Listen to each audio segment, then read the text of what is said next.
Sud Radio, le sexe au conseil. Alors, Claude Parisot, on va jouer et on va oublier la norme sexuelle parce que c'est un des obstacles à notre plaisir, cette norme, ou si vous préférez, ce qu'on croit devoir faire, ce qui est normal et ce qu'il ne faut pas faire. En fait, notre sexualité, elle est parasitée par de nombreuses enquêtes qui nous révèlent ce que font les Français sous la couette, sans parler des images pornographiques qui polluent notre imaginaire érotique. Alors, on pense qu'il faut pratiquer de telle manière, au moins tant de fois par mois, etc., etc.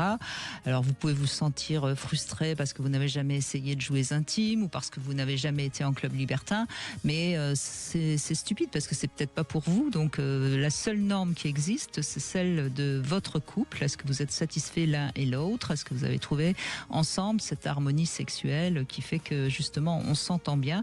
Et ensuite, il faut plus faire de la sexualité quelque chose de sérieux, mais quelque chose de ludique.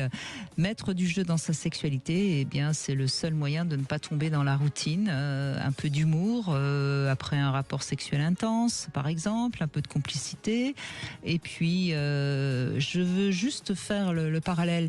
Quand on regarde des enfants, ils jouent, ils s'amusent vraiment, ils sont jamais sérieux.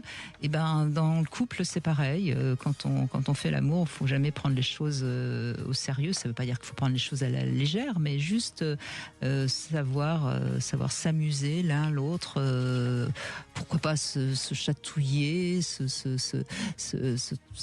enfin bref, faire fonctionner tout ce qui peut donner de la fantaisie dans le couple.